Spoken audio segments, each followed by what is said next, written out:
Começamos o estudo hoje de manhã. Hoje será a segunda parte e talvez no domingo que vem nós terminemos com a terceira parte. Mas 10 homens importantes no livro de Gênesis. Vamos orar? Pai querido e glorioso, nós te agradecemos que pela manhã nós falamos sobre os 3 primeiros homens. Nós falamos sobre Adão, Caim e Abel. E agora, meu Pai, nós vamos falar de 3 outros homens. E eu peço, Pai, que este estudo sirva realmente para transformar nossas vidas, tocar nos nossos corações, tanto de homens como também corações de mulheres. Fale conosco, Pai, através da palavra. O Senhor já tem falado conosco através dos hinos, dos cânticos, dos testemunhos, das orações. Mas agora, ó Deus, chegamos à hora mais importante de todas, que é a hora, ó Pai, de ouvir a palavra de Deus. Me ajude a ser fiel no texto, me ajude a ser fiel na palavra. Assim eu peço agradecido, no nome de Jesus, amém. Falando sobre os heróis da fé, que foram mencionados no Velho Testamento, agora o livro de Hebreus, no Novo Testamento, diz assim, Hebreus 12, verso 1. Portanto, nós também, pois que estamos rodeados de uma tão grande nuvem de testemunhas, deixemos todo o embaraço e o pecado que tão de perto nos odeia e corramos com paciência a carreira que nos está proposta. E eu creio que esta tão grande nuvem de testemunhas se refere aos heróis da fé, homens e mulheres que vieram antes de nós, que abriram o caminho para que pudéssemos estar aqui hoje à noite, louvando e glorificando a Deus. Deram suas vidas. Eu não sei se eles estão nos acompanhando lá do céu, se eles estão nos assistindo, mas eu só sei que nós estamos rodeados desta tão grande nuvem de testemunhas, e que isso sirva de inspiração para que fujamos realmente do pecado e dos embaraços deste mundo. O livro de Gênesis menciona algumas testemunhas que realmente vale a pena seguir, vale a pena ouvir, vale a pena imitar. Dentre elas, Abel, o segundo filho do casal Adão e Eva. Porém, Adão e o seu primeiro filho Caim, não vale a pena imitarmos. Na verdade, precisamos fugir deles. Meus irmãos, nós precisamos escolher bem as pessoas que irão nos rodear neste mundo, porque com certeza nós seremos como elas. Posso repetir? Nós precisamos tomar muito cuidado com as pessoas que irão nos rodear, porque com certeza nós seremos como elas. Nós teremos também o mesmo destino delas aqui na terra e talvez até na eternidade. O próprio Adão e Eva, eles não ficaram próximos do seu filho Caim, que era um assassino e um homem mundano, mas sim, eles ficaram ao lado do seu filho Sete, cuja família foi a primeira família na face da terra a invocar o nome do Senhor. Isso não é incrível? Só através de Sete é que o nome do Senhor começou a ser invocado sobre a face da terra.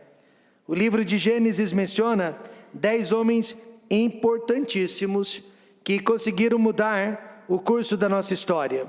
Nenhum deles foi perfeito. Só que alguns deles merecem ser seguidos e outros precisam ser rejeitados. Adão foi quem nos transmitiu a natureza do pecado e, consequentemente, a morte. Nós vimos isto hoje de manhã. Mas ele e Eva foram redimidos. Amém, irmãos? Eles foram redimidos em Gênesis 3, verso 15, quando eles ouviram o Evangelho pela primeira vez e acreditaram. Eles creram. Já o seu filho Caim rejeitou a graça que seus pais haviam recebido diretamente da parte de Deus, e ele inventou a religião das boas obras, a religião do humanismo. Ele preferiu acreditar em si mesmo e acreditar no braço do ser humano, ao invés de confiar em Deus para a sua própria salvação. Abel, este filho, já acreditou no Evangelho da Graça, e como prova disso, ele ofereceu a Deus uma ovelhinha sacrificada, simbolizando Jesus Cristo na cruz do Calvário. Então nós já vimos esses 3 homens nesta manhã. Vamos ver em quarto lugar, no livro de Gênesis, outro homem que conseguiu afetar as nossas vidas através da vida dele. Este homem foi Enoque, cujo nome significa dedicado. Enoque quer dizer dedicado. Caim teve um filho com este nome também, Enoque. Mas o Enoque aqui não é o filho de Caim. O Enoque aqui, na verdade, é o filho de Sete. É interessante observar como que uma família pode transformar, pode moldar o presente e o futuro de um de seus filhos. Uma família pode fazer uma grande diferença na vida de uma pessoa. Este Enoque dedicado, ele foi formado dentro de casa, e até hoje este Enoque é considerado um dos melhores homens que já pisou sobre a face da terra. E como que ele conseguiu afetar as nossas vidas ainda aqui nesta noite? Primeiramente, ele buscou por santificação. Hebreus 11:5 fala: pela fé Enoque foi transladado para não ver a morte, e não foi achado, porque Deus o transladara, visto como antes da sua transladação alcançou o testemunho de que agradara a Deus. Nesta época que Enoque andava sobre a terra, o mundo já estava corrompido, a terra já estava cheia de idolatria e de violência. Enoque, no entanto, ele não ficou do lado da maioria, mas ele se separou da corrupção que havia no mundo, para então andar ao lado de Deus. Com certeza, ele foi perseguido. Com certeza, ele foi zombado. Com certeza, ele perdeu muitas oportunidades financeiras por causa de suas convicções religiosas. Trabalhei com um jovem chamado Silvio. E o Silvio só sabia zombar dos crentes evangélicos. O Silvio não admitia pureza sexual, ele não admitia abstinência do álcool. Para ele, a vida girava em torno dos prazeres da carne. Infelizmente, quando ele se casou, a esposa ficou grávida, descobriu que tinha uma doença venérea altamente contagiosa e maligna. A esposa morreu imediatamente após o parto, por causa daquela doença. O seu filhinho, o seu bebezinho, morreu algumas semanas depois, também devido a esta doença. E ele morreu alguns meses depois, por causa da mesma doença. Agora, a morte não é exatamente o problema, pois todos nós aqui, independente da vida que levamos, vamos morrer um dia. Nenhum de nós vai ficar para a semente. Todos nós iremos morrer um dia, a menos que Jesus Cristo volte. Então, a morte não é necessariamente o problema, mas o maior problema é morrer sem Jesus Cristo. O maior problema é morrer em pecado, perdido. Enoque não aceitou a tentação deste mundo. E veja comigo a recompensa dele em Gênesis 5:24. E andou Enoque com Deus e não apareceu mais, porquanto Deus para si o tomou. Então veja, ele foi arrebatado para o céu sem conhecer a morte. Enoque foi levado para o céu sem conhecer o aguilhão da morte. Hebreus 11:5 diz que o corpo dele, que era de carne e de osso, de sangue como o nosso, foi transladado. Por quê? Isso quer dizer que o corpo humano foi substituído por um corpo celestial, para que pudesse adentrar o terceiro céu. E hoje, por causa de Enoque, todos nós salvos podemos ter absoluta certeza de que um dia Jesus Cristo irá voltar nos ares e também arrebatar todos aqueles que fazem parte da igreja do Senhor Jesus Cristo. Paulo prometeu em 1 Coríntios 15:52, que no momento, no abrir e fechar de olhos, ante a última trombeta, porque a trombeta soará e os mortos ressuscitarão incorruptíveis, e nós seremos transformados. Em outras palavras, ninguém estará esperando, será um momento de surpresa para todos nós. Somente os ouvidos dos salvos irão ouvir o sonido desta trombeta, da última trombeta, e nós iremos ouvir, e ao mesmo tempo que ouvirmos essa trombeta, nós seremos transladados, nós seremos tirados, arrebatados deste mundo. Ficarão para trás as nossas roupas, as nossas vestes, todos os nossos utensílios, graças a Deus, dentaduras também, e nós subiremos com corpos glorificados, amém, irmãos? E disso podemos ter certeza, por causa do testemunho deste homem de Deus, chamado Enoque. E além da santificação, Enoque também buscou a palavra de Deus. Para andar ao lado de Deus, você precisa da palavra de Deus. Judas 1,14, falando sobre ele, disse: e destes profetizou, pregou também Enoque, o sétimo depois de Adão, dizendo: eis que é vindo o Senhor com milhares de seus anjos, de seus santos. Veja então qual já era a pregação de Enoque.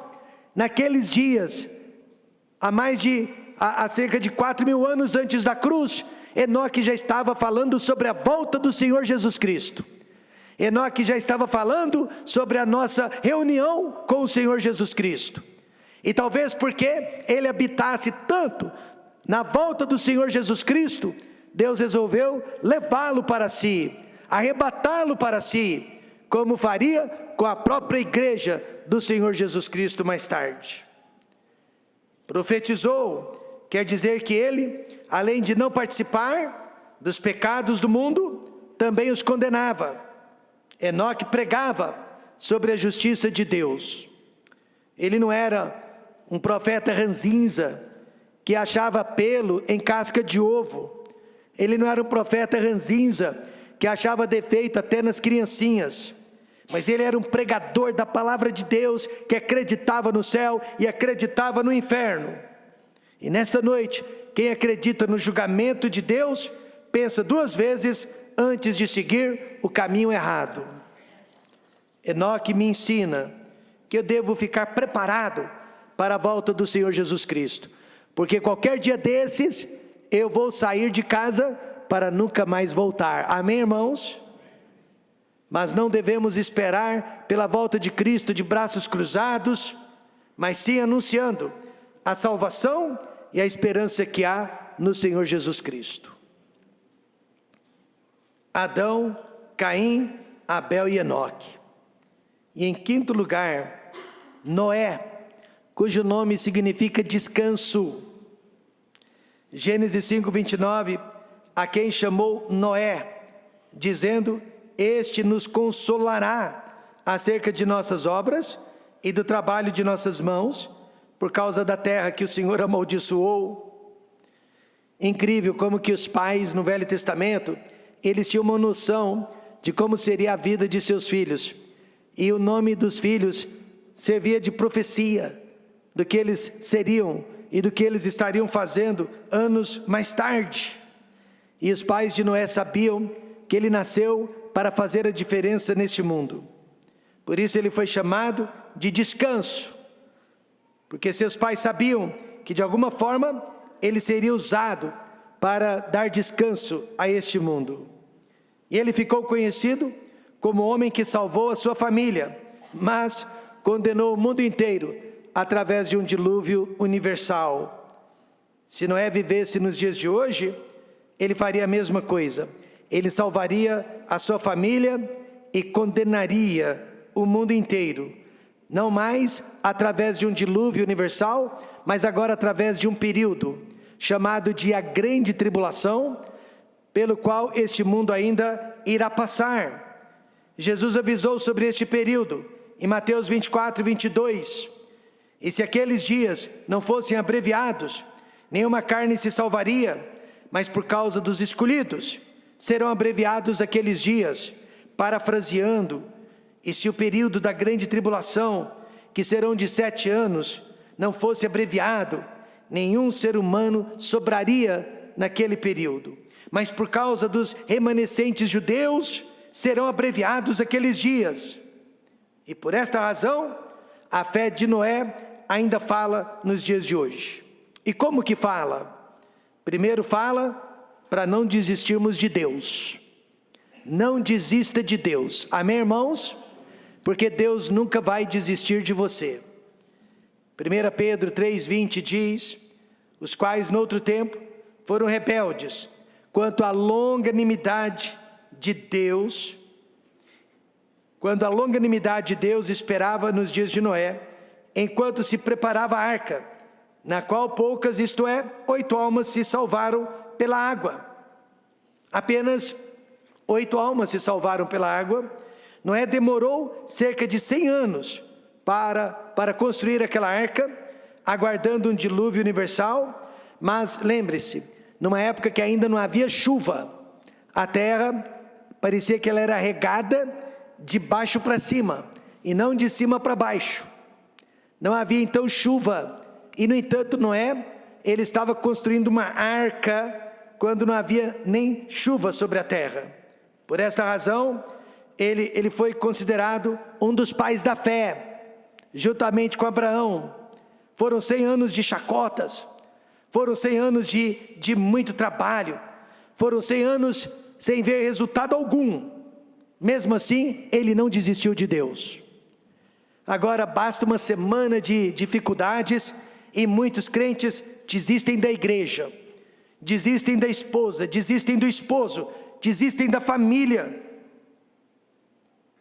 Quando Paulo disse: posso todas as coisas naquele que me fortalece, ele estava se referindo: posso todas as coisas difíceis, posso todos os problemas, posso todas as dificuldades em Cristo Jesus que me fortalece.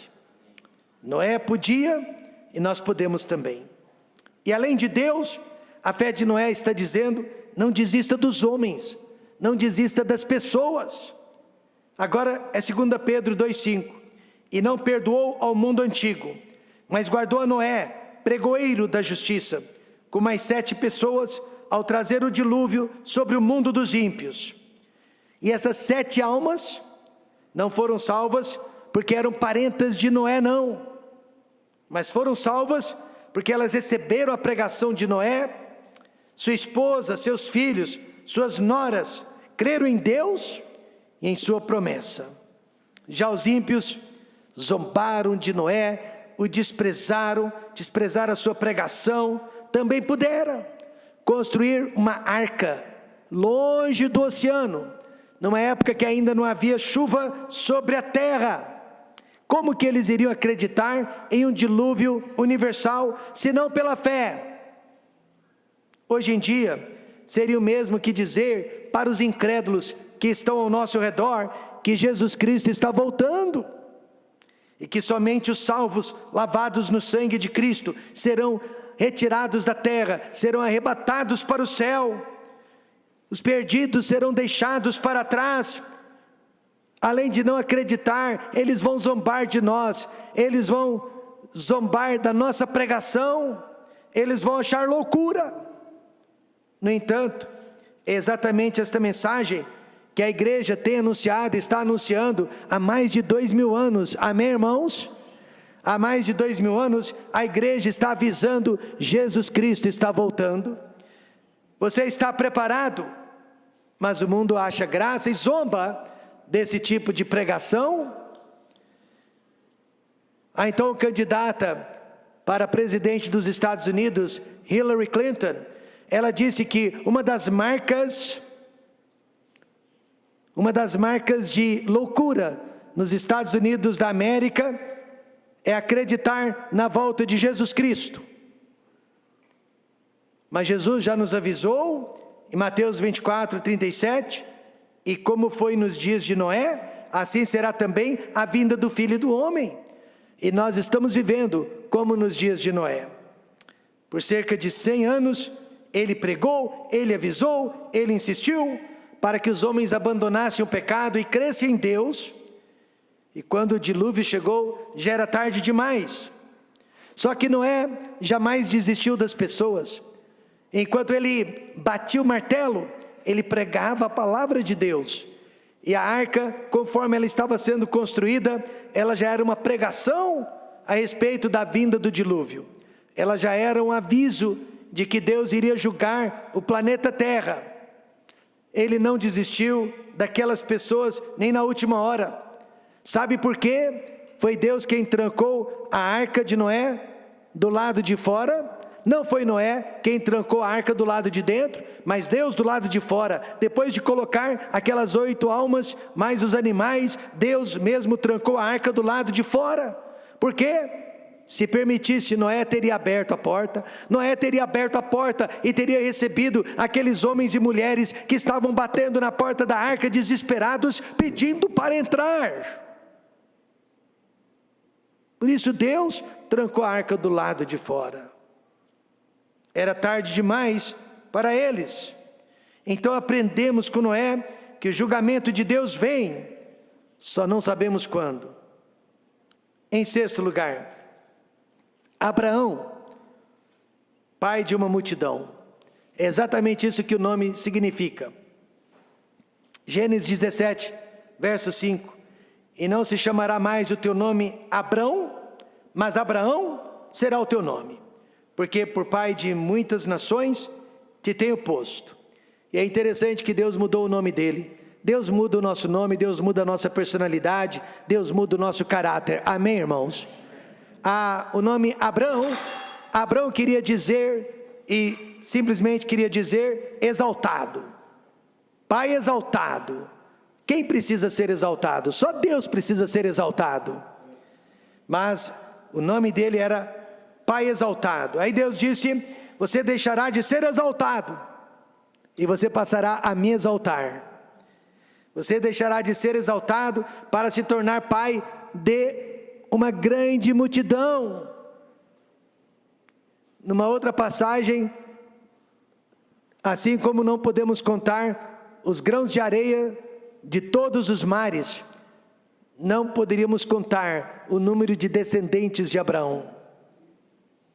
Você será pai de uma grande multidão. E biologicamente falando, nós sabemos que Abraão é hoje o pai, o patriarca dos árabes e dos judeus. Milhões e milhões de descendentes por este mundo afora. Mas espiritualmente falando, Abraão também é pai de todos nós que nascemos na família de Deus. Amém, irmãos? Ele é o nosso pai, espiritualmente falando. Gálatas 3,16 diz: ora, as promessas foram feitas a Abraão e à sua descendência. Você percebeu que está no singular? Não diz e as descendências, como falando de muitas, mas como de uma só, e a tua descendência que é Cristo. Então nesta noite, Abraão é nosso pai através da sua descendência, Jesus Cristo.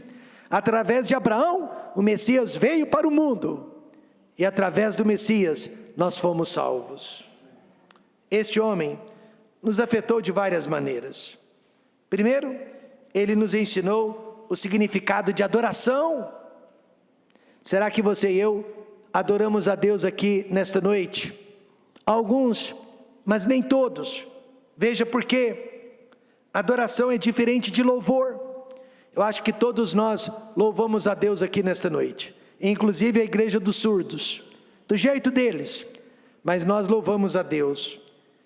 E todas as vezes que estamos na igreja, estamos aqui para louvar a Deus. Louvor é quando cantamos, louvor é quando elogiamos a Deus, louvor é quando agradecemos a Deus. E nós fazemos isso todas as vezes que estamos juntos, reunidos na igreja. Podemos louvar a Deus também sozinhos em casa, através do nosso culto de oração. Louvar a Deus é maravilhoso, faz bem para a alma, faz bem para a vida. Mas a adoração já é amar a Deus única e exclusivamente. Na verdade, este é o maior mandamento de todos os mandamentos. Adorar a Deus é o maior de todos os mandamentos, é amá-lo excessivamente. Abraão fez isso quando Deus pediu pela vida de seu filho Isaque. Deus pediu que o seu filho Isaque fosse sacrificado sobre um altar. Hoje nós sabemos que foi apenas um teste, mas Abraão não sabia. Abraão não sabia. E a Bíblia diz que ele prontamente preparou o seu filho para o sacrifício, para o holocausto. Gênesis 22, verso 2: toma agora o teu filho, o teu único filho. Ele tinha outro filho chamado Ismael, mas o único filho que daria descendência ao Messias era Isaque. Amém, irmãos? E por isso foi chamado de único filho. A quem amas? E oferece-o ali em holocausto, sobre uma das montanhas que eu te direi. E a montanha que Deus mostrou para Abraão foi justamente a de Moriá, onde, alguns anos mais tarde, Jesus Cristo foi oferecido e foi sacrificado no nosso lugar. Abraão ficou muito triste, mas ele obedeceu de pronto. Ele não disse nada para sua esposa Sara. Acho que ela não teria deixado. E ele saiu logo cedo pela manhã com o menino. E se Abraão estava disposto a adorar a Deus com a vida de seu filho, isso quer dizer que não havia absolutamente mais nada entre Deus e Abraão. E adoração é isso, é quando não há mais nada entre o adorador e Deus. Por isso que Jesus disse que Deus está em busca dos verdadeiros adoradores. Eles quase não existem. Eu sei que eu não sou um deles, mas eu posso lhe dizer nesta noite, eu quero ser um deles.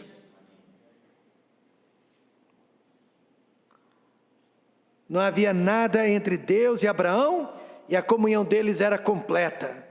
O relacionamento deles era completo. Onde estão os verdadeiros adoradores de Deus hoje em dia? Quase não existem. Eles são barrados por causa de amizades, por causa de dinheiro, por causa de trabalho, prazeres carnais, e principalmente por causa de descanso. Ninguém anda mais 1 quilômetro a mais para adorar a Deus. É fácil louvar a Deus, fizemos isso hoje à noite, mas é muito difícil adorá-lo. Jó adorou quando perdeu tudo que ele tinha e tudo que ele era. Ele perdeu num só dia todos os seus bens materiais. Ele perdeu num só dia todos os seus 10 filhos.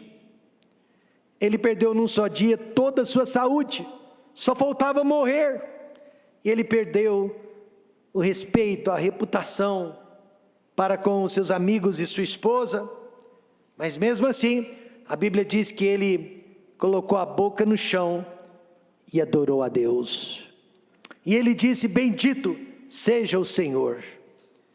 Eu estou longe de ser um verdadeiro adorador, mas eu quero ser. Não vai ser então qualquer doença, qualquer problema de relacionamento, qualquer problema financeiro, qualquer chuva, qualquer calor, qualquer frio, que irão me tirar do caminho de Deus. Abraão, o adorador. Amém, irmãos? E além disso, Abraão nos abriu os olhos para a brevidade desta vida. Hebreus 11:10 diz: porque esperava a cidade que tem fundamentos, da qual o artífice e construtor é Deus. Recentemente eu disse para Deus: Senhor, eu tenho medo do processo da morte, mas eu não tenho medo da morte. Se o Senhor decidir me levar para o céu, gostaria que fosse de repente. O meu medo não é o de morrer, é de como eu vou morrer. Mas se o Senhor me falasse: eu vou levá-lo da forma que levei Moisés, eis-me aqui, envia-me a mim. Por quê? Porque eu já sei o que vem depois. Amém, irmãos? Nós já sabemos o que vem depois. Mas o nosso medo como salvos é do processo, não é? É só do processo. Naquele tempo os homens ainda viviam acima dos 100 anos de idade, né, irmão Hélio? Naquele tempo eles viviam. Mas mesmo vivendo mais de 100 anos, a vida sempre foi muito breve. Como um vapor que aparece e logo desaparece. E apesar disso, os homens vivem hoje em dia como se fossem viver para sempre neste mundo. Matando, roubando, mentindo, agredindo, difamando, criticando, se separando, pensando apenas neles e neste mundo e nesta vida. O que levou Abraão a sair de sua parentela e se tornar o primeiro missionário na face da terra? Porque ele foi o primeiro missionário. Ele saiu da sua parentela, da sua terra, e ele foi levar a palavra de Deus para outra região do mundo. O que levou Abraão a oferecer o seu único filho, Isaque, sobre o altar. O que levou Abraão a dar o dízimo de tudo que ele tinha. Uma única razão: ele se considerava um peregrino, um forasteiro neste mundo, e não um cidadão do mundo. Ele sabia que o seu tempo aqui era breve, era passageiro e era temporário. Ele estava vivendo para o céu e não para este mundo. Veja, Hebreus 11:13. Todos estes morreram na fé, sem terem recebido as promessas, mas vendo-as de longe, e crendo-as, e abraçando-as, confessaram que eram estrangeiros e peregrinos na terra.